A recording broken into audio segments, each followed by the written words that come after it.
Good evening, everybody, and it's a fantastic pleasure to be with you all. Actually, I feel like a massive imposter this evening. It's a very strange experience because this evening is all about entrepreneurs, and I wouldn't like you for 1 minute to think that I had set up Cafedirect, because there are plenty of people in this room with far greater experience of Cafedirect than me. But I do have the most fantastic privilege of running Cafedirect now. And it is an incredibly important business for the evolution of a more equitable way of trading.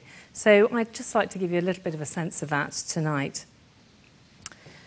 Cafedirect was actually started in 1991 when, following the collapse of the World Coffee Agreement. So at this point, 3 cooperative organisations in Latin America, in Peru, Mexico and Costa Rica, found themselves in an impossible situation where they were unable to sell their coffee at an acceptable price. And as Albert has implied, when you're working with small farmers are very much living on the margins of survival. And so these 3 organisations sent over to the UK 3 containers of coffee on loan. And those containers of coffee were sold through village halls throughout the UK and in market stalls. And this grassroots organisation started. And for me, that's an incredibly inspiring beginning, because this was absolutely a producer initiative. And if you look at Cafedirect today, we're now a £20 million business.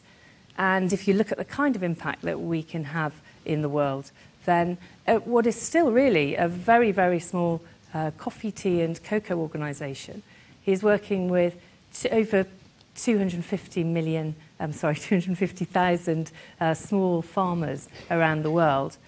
And then if you look at the impact that we have on those farmers and the impact that those farmers have on the communities in which they're living, then we reach 1.5 million people. So I think that actually, if you look at what is going on in the world today, undoubtedly we have some tricky things that people would call a crisis. Undoubtedly, we have some changes going on. We have climate change, undoubtedly.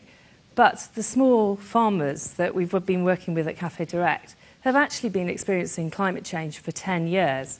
Whilst many people in the UK still spend time actually debating whether climate change is happening, climate change is a complete reality for a small farmer working in a developing country. And then if you look at the credit crisis, well, again, as Albert has mentioned, if you have any conversations with the small farmers that we work with, you will find that access to credit has always been difficult. And so there have to be some opportunities there in terms of the way we look at the world.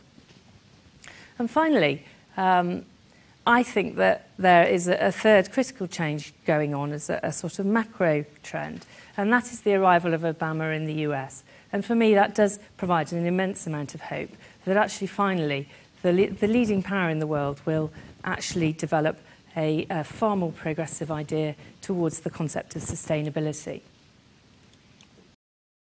So what I'd like to do is talk a little bit about the 3 key changes and some of the specific things that we do in Cafedirect, which I think you could say relate to a sustainable way of doing business.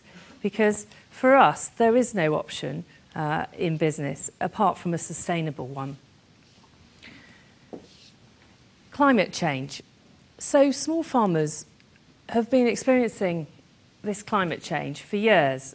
And actually, if you're dependent upon a single crop in your community, and that crop is dependent upon a certain pattern of rainfall, then you are in a really difficult situation. And so if you look at this first picture here, you can see that, hopefully you can see, this is a leaf with from a coffee plant with some pest problems. And if you look at what's going on with these changing climatic patterns, then the smallholder growers that we're working with are experiencing changing patterns of pests as a result of the changing weather patterns.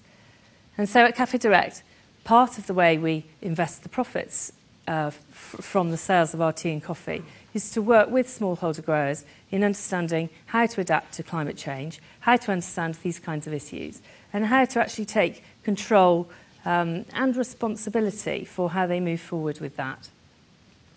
And this other picture is a picture of a waterlogged road in Peru, which is in the region of one of our coffee cooperatives.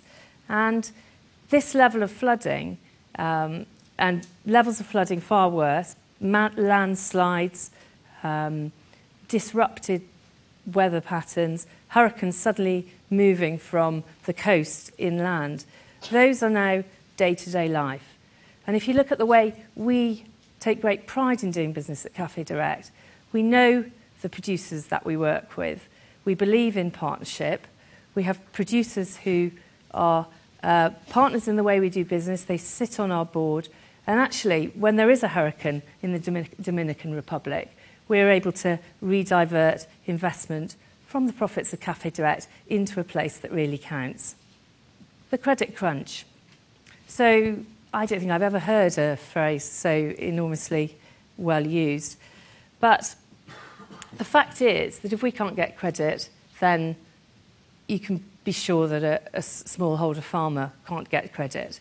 And when you have a coffee crop or a tea crop, then you have to pick that crop and have some credit for that, and you need money now. So whereas many organisations may well end up controlling their cash in the current environment and actually finding as many ways to increase their credit capability as possible, in actual fact at Cafédirect what we've done is work with a company called Shared Interest to reduce our credit facilities with them and to find ways of providing extra credit facilities for smallholder producers around the world who are in need of it. And similarly in Uganda, we've been able to work on projects where cooperative finance houses have been set up so that they're almost like local banks. So if banking in a local society cannot actually satisfy or help the smallholder producers that we're working with, then in fact they can take this into their own hands. And finally, the mainstreaming of fair trade. So clearly, fair trade has become a far more fashionable subject than it has been for very many years. And the fact that Sainsbury's and many organisations have now started to rush into this space, the fact that Starbucks have declared that they will actually have 100% of their coffee fair trade by the end of the year, those are really significant steps that we completely applaud. And clearly that represents a significant change. But within Cafédirect, we're a pioneering organisation. We always were. It was producers that set up this initiative. And what's absolutely critical to us is that within the mainstreaming of fair trade, that Cafédirect becomes even more pioneering. And we're finding ways to ensure that producers play a more critical role in the way the organisation works and to ensure that we bring out these messages with consumers. So, thank you very much. I'm going to leave it there. But I think the thought that I would leave you with is that Cafédirect has grown out of a crisis. And out of a crisis, it comes immense opportunity. And I think, £22 million business over 17 years has been a fantastic achievement. And although it still remains a fairly small business, actually, in terms of its level of influence, its level of influence is untold. Thank you very much.